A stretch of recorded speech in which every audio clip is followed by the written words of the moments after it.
Chapter 14. Counting Lives.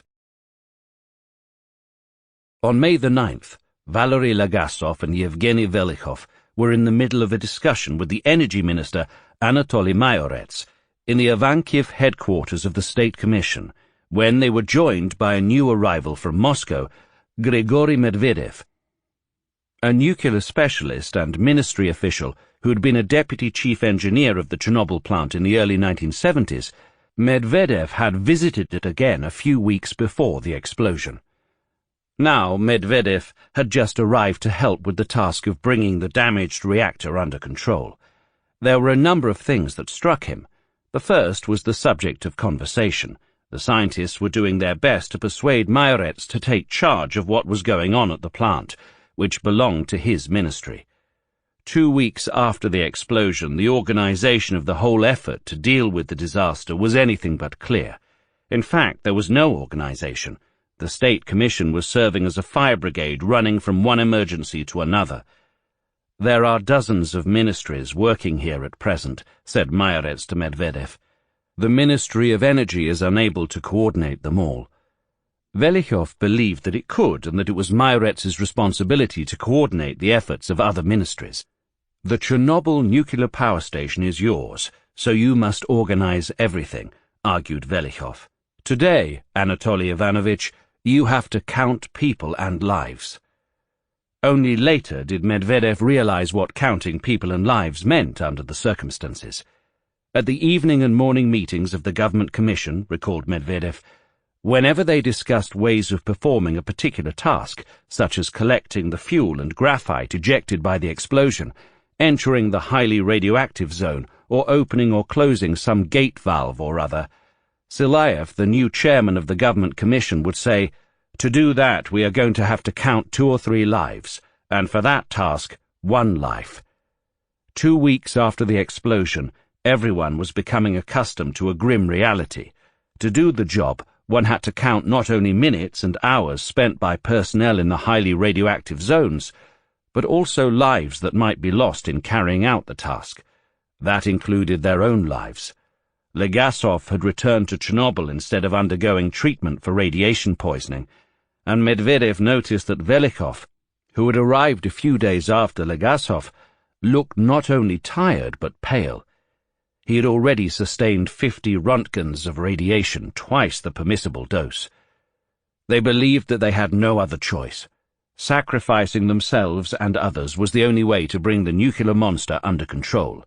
That task came first. Counting people and lives was secondary.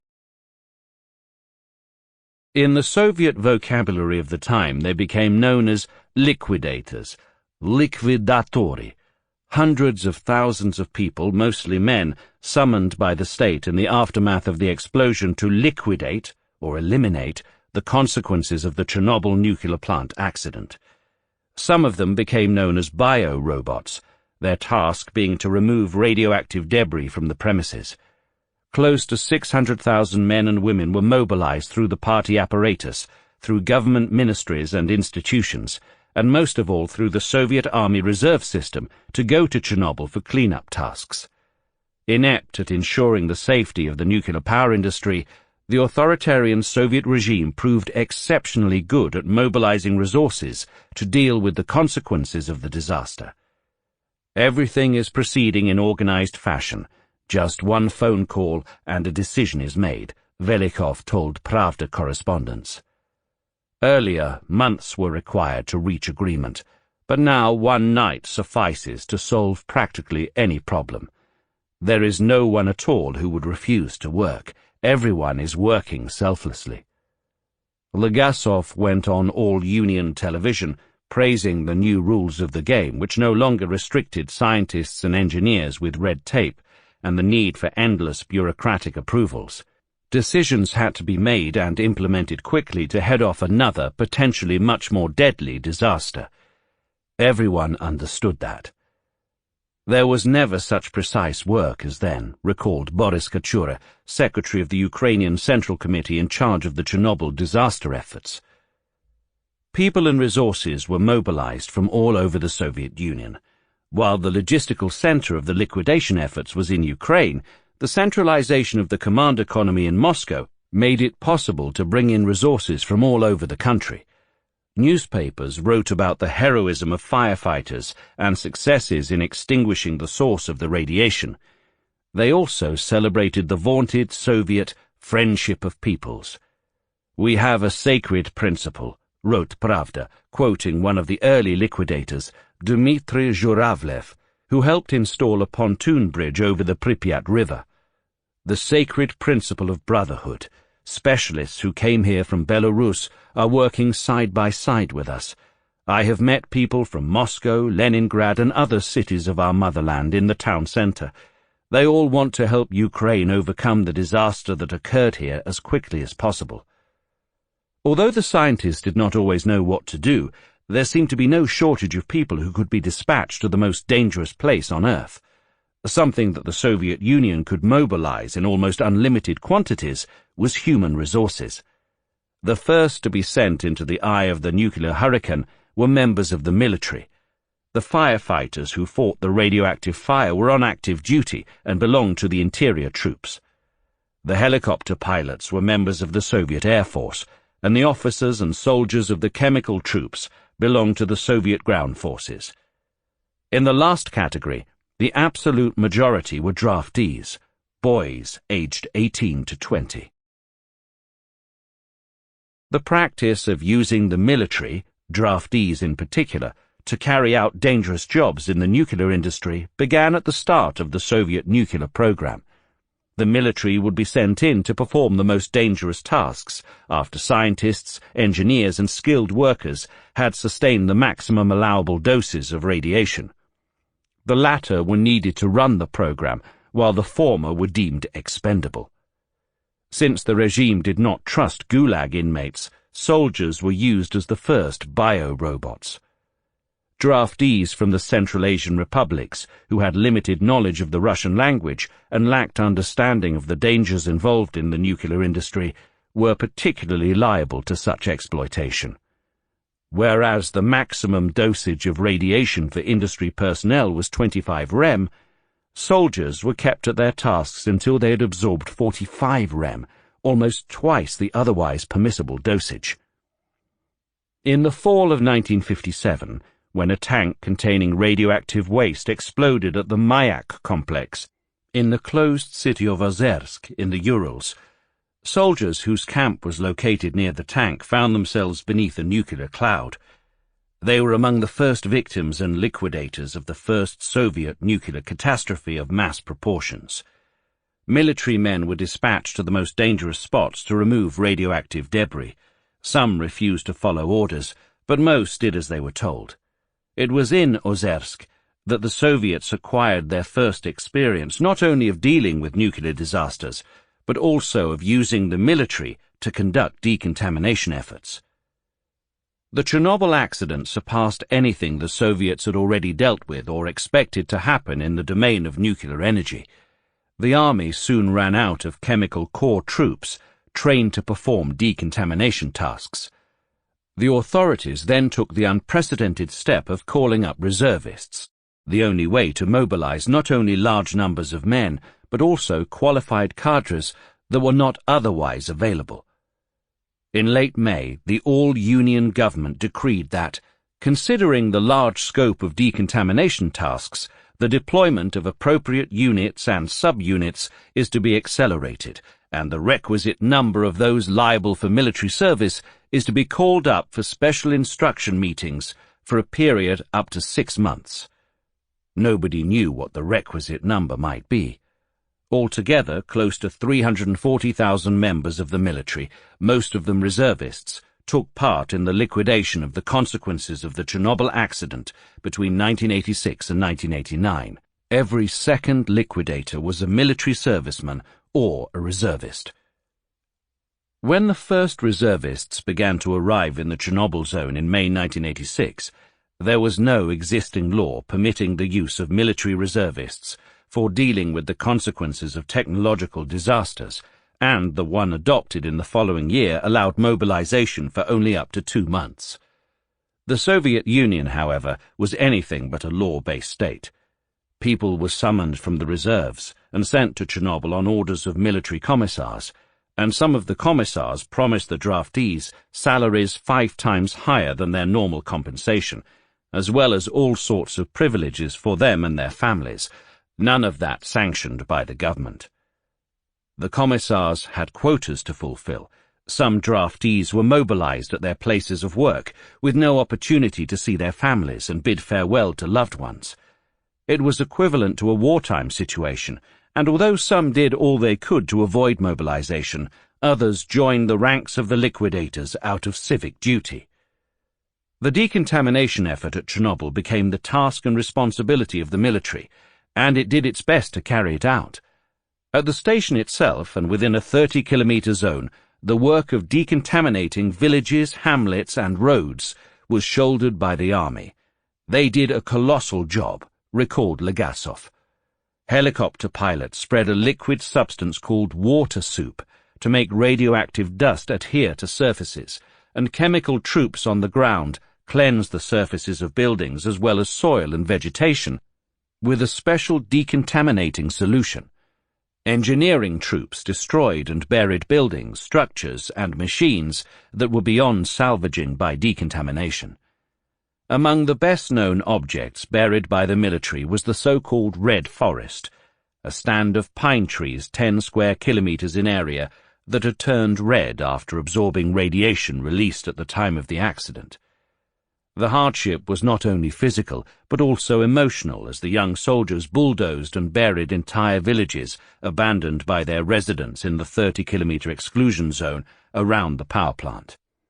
But the best-known cleanup operation conducted by the military took place on the roof of the 3rd reactor of the power plant. Altogether 3,000 officers, reservists, and cadets, under the command of General Nikolai Tarakhanov, did the job machines could not do, picking up radioactive pieces of graphite from the roof of the reactor adjoining the damaged Unit 4. Dressed in self-made leaden protective gear, including lead aprons and swimsuits, as well as pieces of lead placed to cover the genitalia, they were allowed to stay on the roof for only a few minutes, sometimes even seconds. The task was to get there, grab a piece of radioactive debris with a shovel, run to the edge of the roof, drop off the debris, and run back into the relative safety of the concrete building that housed the reactor. That was done in order to reduce the radiation level on the roof of Unit 3 and make it operational once again. General Tarakhanov and his soldiers were following orders, but the experts were often divided on whether what the troops did was worth the sacrifice they were asked to make. Some claimed that cleaning up the roof did not do the trick. The radiation levels remained extremely high. Others were more concerned with the count of lives that the whole operation called for. I was tremendously moved by our young soldiers who collected shards of the reactor and fuel from the roof of the unit, practically with their bare hands, wrote the energy minister of Ukraine, Vitaly Skliarov, some time later. The radiation levels there were inconceivable. Who sent them? Who gave the order? How can that insanity and crime be represented as heroism? And the whole country saw that horror. It was televised on the first program. General Tarakhanov's bio-robots were neither the first nor the last to risk their lives in order to carry out a plan that did not really work. No one could tell at the time what would or would not work. The military could do a great deal to mobilize human resources, talents, and skills, but it could not do everything. The nuclear and energy industries conducted their own mobilizations, sending more people into the zone. So did managers in the construction, coal and oil industries, and in the water management departments. As the State Commission switched from one way of bringing the reactor under control to another, it asked for more experts, more equipment, and ever more people. The unexpected awakening of the reactor that ruined VE Day celebrations for Valerii Legasov and his colleagues on the evening of May the 9th reminded everyone that despite the fall in the intensity of radioactive emissions that began on May the 5th, the reactor was still dangerously alive. On the next day, May the 10th, Legasov got into a helicopter to assess the situation from above. It was hard to establish, he recalled, whether it was the parachutes used to drop lead and other materials that were burning. In my view, it did not look like that by any means. Most probably it was a red-hot mass, as I understood much later, a red-hot mass of sand, clay, and everything else that had been dropped.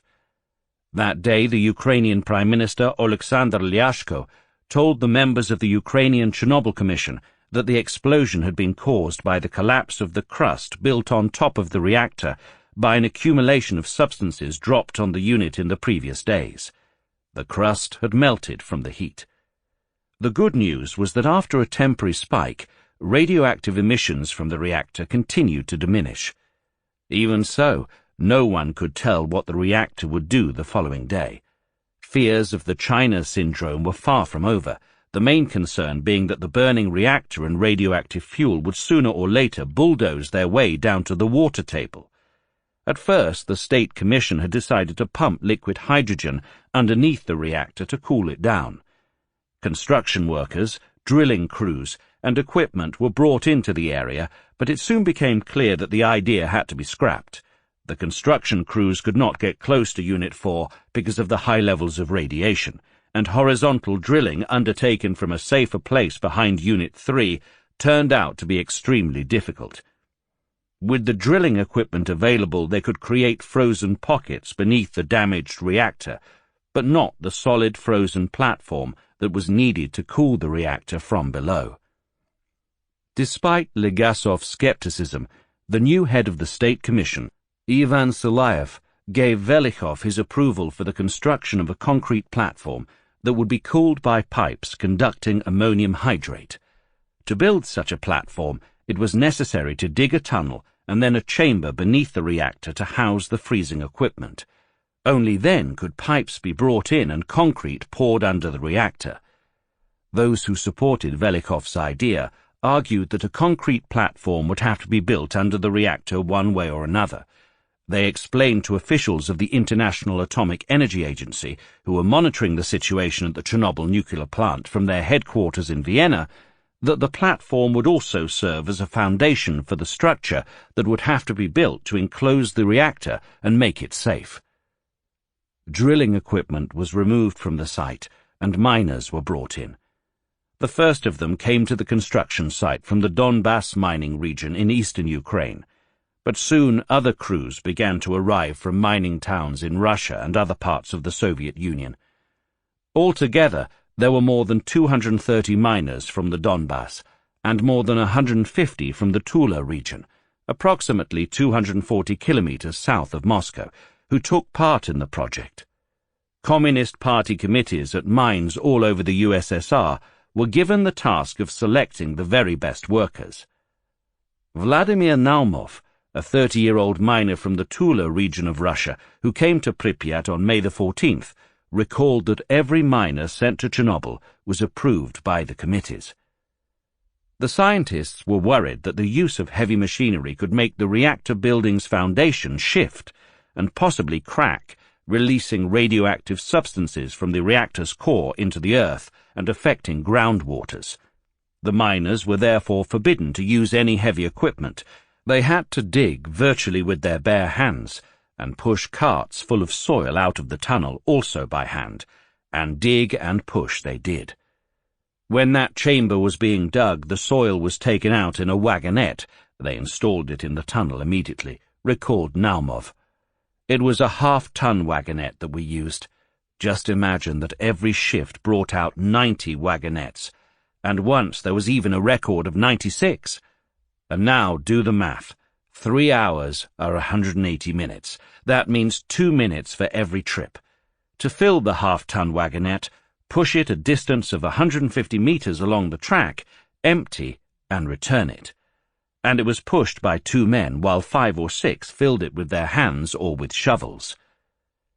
The miners worked in 3-hour shifts, and according to Naumov, they were eager to do the job. They would later be paid handsomely by Soviet standards, but at the time, said Naumov, they knew nothing about the bonuses for the liquidators decreed by the government on May the 7th. People seized shovels from one another, he recalled. A shift would show up, but the previous one would tell them that it was too early. The latter would say in turn, "No, our shift began 2 minutes ago." There was no shortage of enthusiasm. After all, the ideology at the time was Soviet, a different upbringing. There was a well-known motto, "Who, if not we?" Chem Salenik, a veteran of World War II and Ukraine's leading documentary filmmaker, who led one of the first film crews that came to the Chernobyl power plant after the accident, recalled his days in the exclusion zone with nostalgia. All in all, perhaps it's a sin to say so, it was a wonderful time. I remembered the war and my comrades in arms. I didn't want to leave that place. That was the way we related to one another, and everyone concentrated on the job and nothing else. Understandably, those in the exclusion zone compared their battle against radiation to a war, the major difference being that they could not see the enemy. As in wartime, there were those who abandoned the front without leave, and others who volunteered to serve, sacrificing themselves in the process. Those who refused to duck in the face of danger often died first. For more than 2 weeks after the explosion, the count of lives lost and sacrificed as a result of the disaster remained at 2, but on May the 7th it began to rise. That day saw the death in Kiev of Alexander Lelyashenko, a 47-year-old deputy chief of the electrical unit, who was hospitalized in the Pripyat hospital but left it without permission to join his colleagues at the plant, and received a deadly dose of radiation. Lelyashenko's death was just the beginning. 2 23-year-old lieutenants, Volodymyr Pravik and Viktor Kibenok, commanders of the firefighting units at Chernobyl, passed away 3 days later, on May the 11th. Before Pravik died, his mother asked God to take her instead, recalled Lyudmila Inatenko, the wife of Sergeant Vasil Inatenko, who was in the same ward. Pregnant with their first child, Lyudmila sacrificed her own health and that of the unborn baby to stay with her husband, whose body turned into a source of radioactivity. Although she became ill, she lived to tell her story and recount the last days of those who had fought and extinguished the radioactive fire at the price of their lives. Lyudmila arrived in Moscow almost immediately after Vasil was evacuated there on the night of April the 26th. She found the hospital by asking a policeman at the Moscow railway station, then bribed her way into the radiation unit by giving a few rubles to an old woman on duty. She begged the personnel to show her the ward where her husband was being treated, and eventually found herself in the office of the chief radiologist, Angelina Guskova, who did not seem very receptive.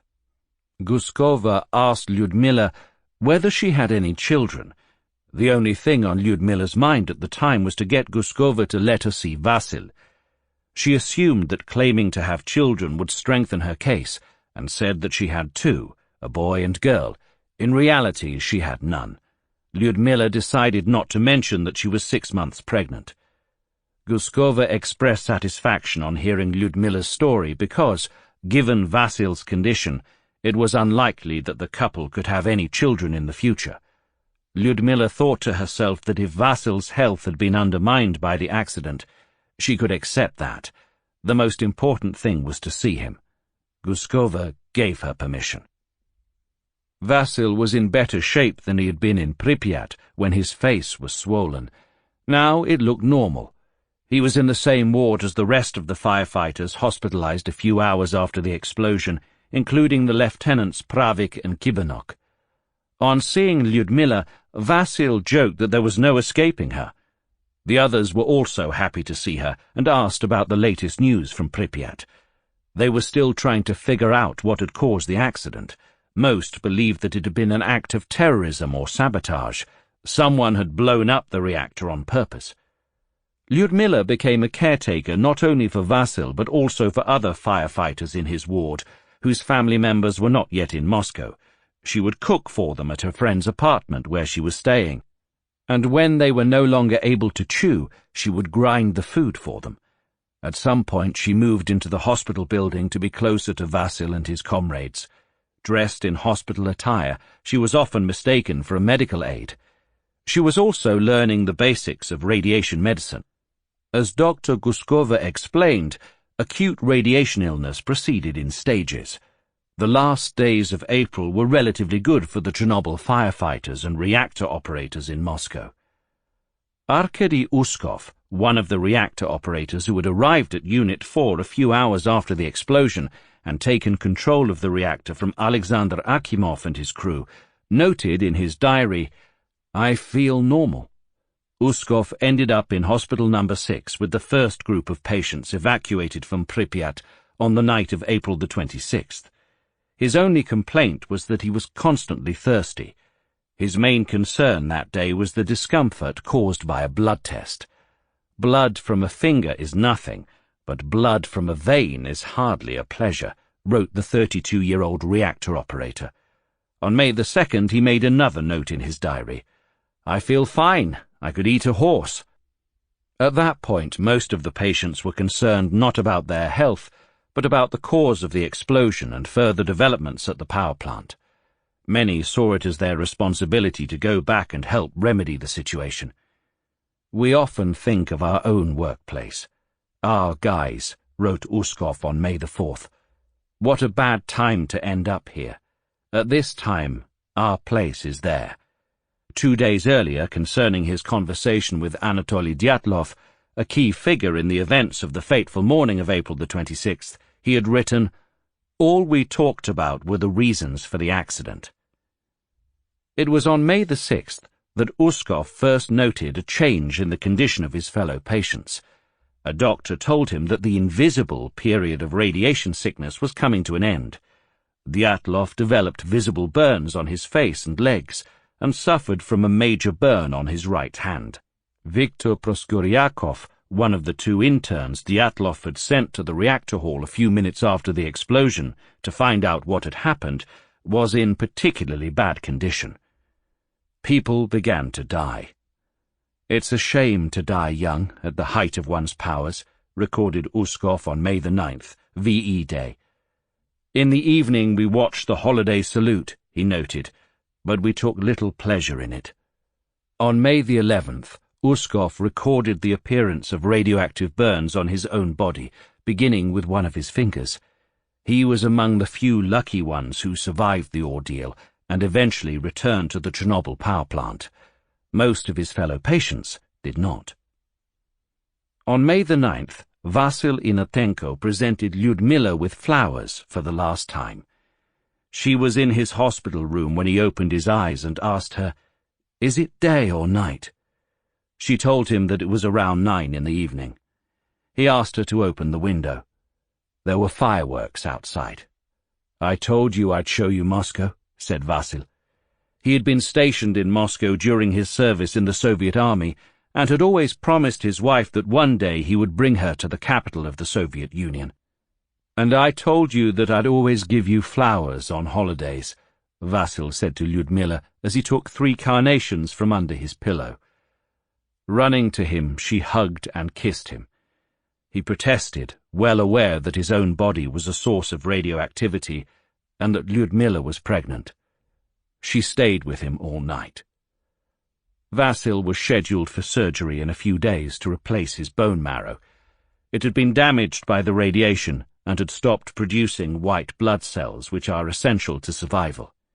His 28-year-old sister donated her bone marrow to save her brother. She was therefore also put under general anesthesia during the procedure, while some of her bone marrow was removed and transferred to her brother. His wife, Lyudmila, was hoping for a miracle. Vasil Inatenko died on May the 13th, the same day that the bodies of Lieutenants Pravik and Kibenok were interred in sealed zinc caskets at the Mitino Cemetery in Moscow. Their corpses were wrapped in plastic bags before being placed in coffins. The coffins themselves were then wrapped in plastic and fitted into large caskets made of zinc. Only then were the double coffins lowered into the graves, which were covered with cement tiles. The families were informed that the bodies were too radioactive to be released to them, or to be buried anywhere else or in any other way. Family members signed the papers they were given, indicating their consent. They were told that their sons were heroes, but they no longer belonged to their families, Their earthly remains now belonged to the state, which decided what to do with them and how to honor them. Vasil Inatenko's funeral took place under conditions of utmost secrecy. The concern was no longer the spread of radiation, but the dissemination of news about people dying of radiation sickness. A colonel of the Soviet army who was in charge of the burial ceremony drove the bus with Inatenko's coffin and members of his family around Moscow for hours before finally approaching the cemetery. He told the members of the funeral party, "We are not allowing anyone into the cemetery. The cemetery is being attacked by foreign correspondents. Wait some more." No longer capable of controlling her emotions, Lyudmila exploded. "Why are they hiding my husband? He's, what, a murderer? A criminal? Whom are we burying?" The colonel gave up. "Let's enter the cemetery. The wife is getting hysterical," he told his subordinates. Once inside, the small funeral party was completely surrounded by soldiers. "No one was allowed in," recalled Lyudmila. "It was just us." They covered him with earth in a minute. "Faster, faster!" the officer was yelling. They did not even let me hug the coffin. And onto the bus. Everything on the sly. The bad news about the firefighters dying was not supposed to reach foreign correspondents, or, through them, the Soviet population at large. The death count was just beginning. Within a few months, 28 people had died of acute radiation syndrome, and in the months and years to come, many more would die of complications caused by exposure to high levels of radiation. The average dose sustained by the almost 600,000 liquidators in the exclusion zone was 12 rem, or 120 times the yearly dosage considered safe by the International Commission on Radiological Protection. In subsequent years and decades, death and disability rates among the liquidators would significantly exceed those in the general population.